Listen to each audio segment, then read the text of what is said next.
Some accuse the ANC of selling out. Do you think this is a fair accusation? Certainly the reactions to the settlement of 1994 range from lauding the ANC as saints and canonizing their efforts to those who say the ANC sold out and a double cross. The reality, of course, is that the settlement simply reflects the balance of power in the period 1990 to 1994. The ANC, unlike the Viet Cong, did not win a military victory, it won a stalemate. And the military stalemate was the basis of its power in the negotiations that occurred between 1990 to 1994. Now, when the ANC came to power on the 27th of April 1994, it controlled political power. That is, it had won a majority in Parliament, it had won a majority in 8 out of 9 provinces, it had won a majority in most municipal elections.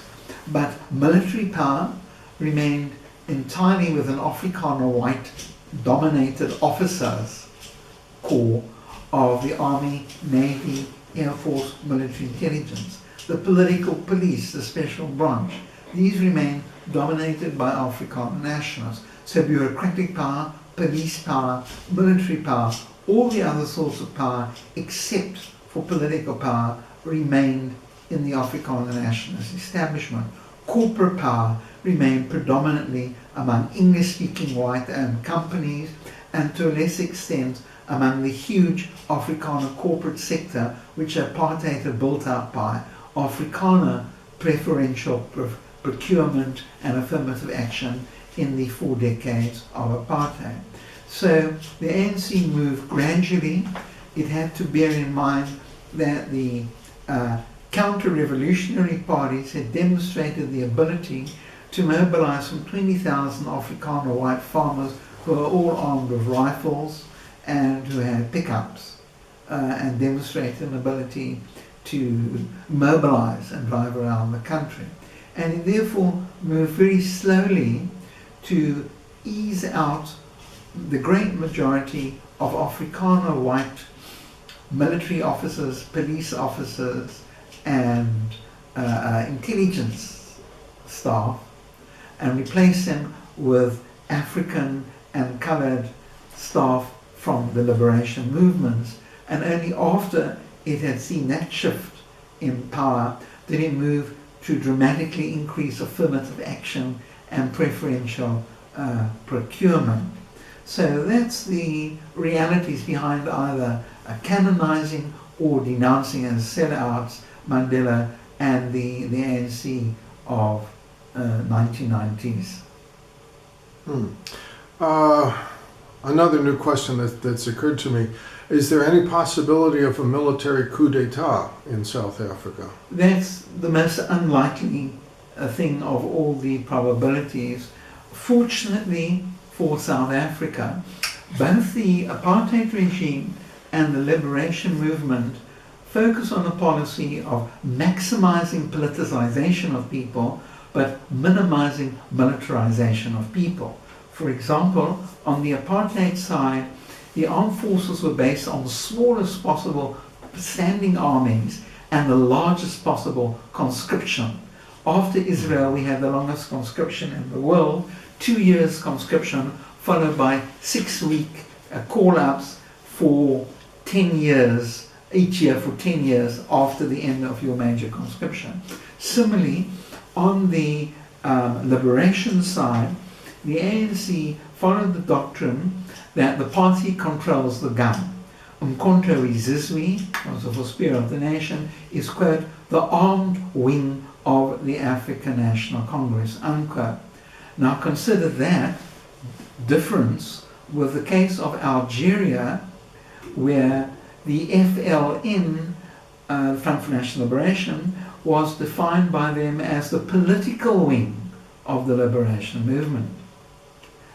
So here, the doctrine that the military is indeed an armed service that serves the civilian politicians was followed by both sides. There was a momentary aberration for that for 7 years under P.W. Botha, the second last apartheid president, who set up a shadow government known as the National Security Management System, whereby you had army brigadiers placed in charge of every department of state, all the bureaucratic departments, and a state security council that dominated the cabinet. When F.W. de Klerk deposed P.W. Botha in September 1989 in an internal coup in the National Party of the Afrikaners, the first thing he did was to abolish the National Security Management System. He abolished the State Security Council, and 7 days after coming to power, de Klerk said, quote, "The cabinet is supreme again," unquote.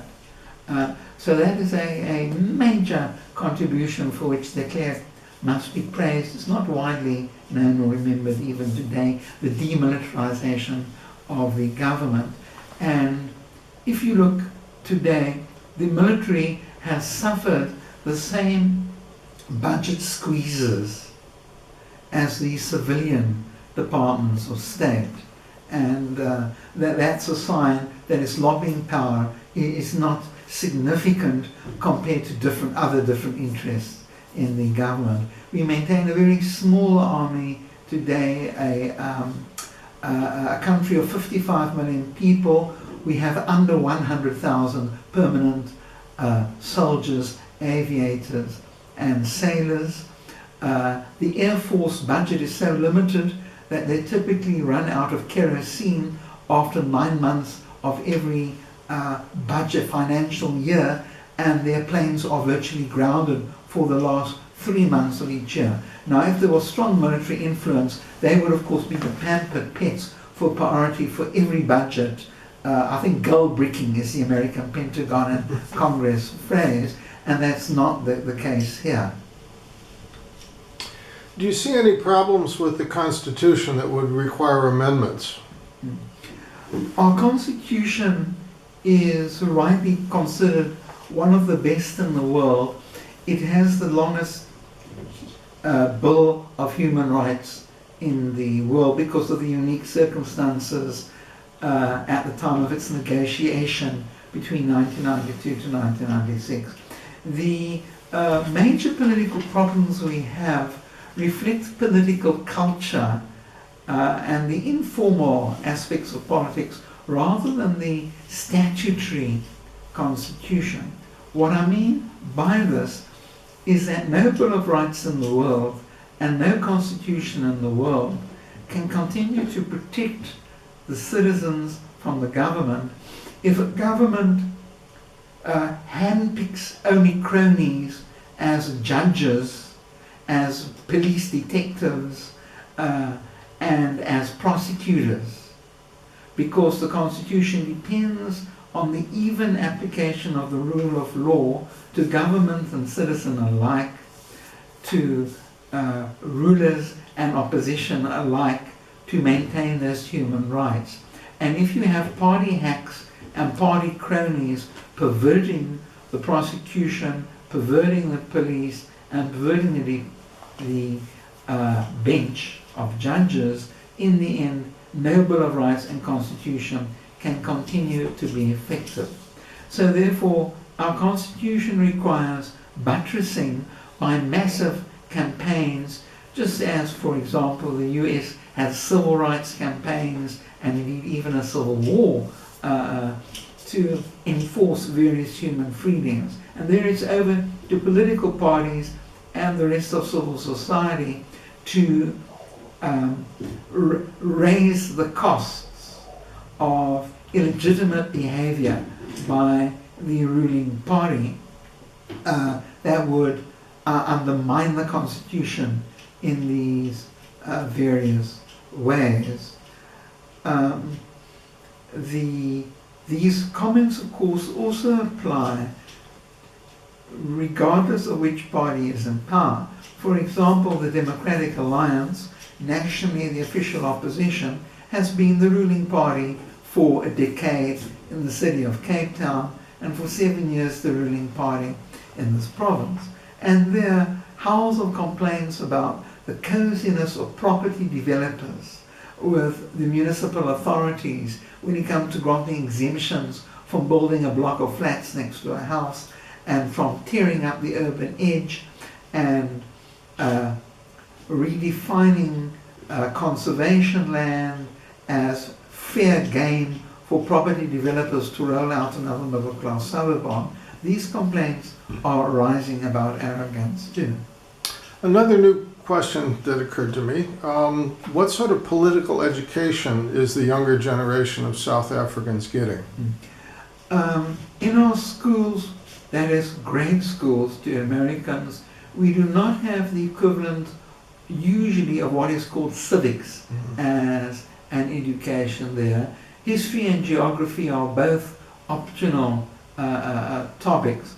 So the political education of younger voters will be derived largely from their families, to a lesser extent from radio and TV and newspaper media. We have a very robust freedom of speech. It is United States style in that it is completely lawful to use any obscenities or any abusive language or over-the-top language in describing the president or any other member of government. The only things forbidden is racism, white racism in particular, and incitement to war and incitement to violence.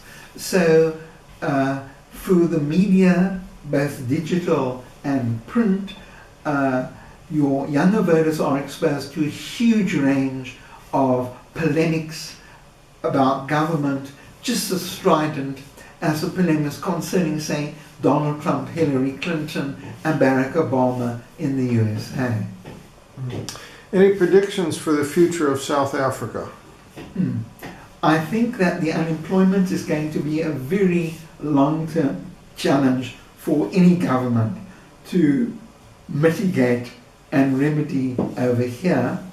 The government has launched a major what it calls expanded public works projects and community public works projects, a little bit like FDR's famous alphabetical agencies, but on a rather smaller scale and more austere in their resources.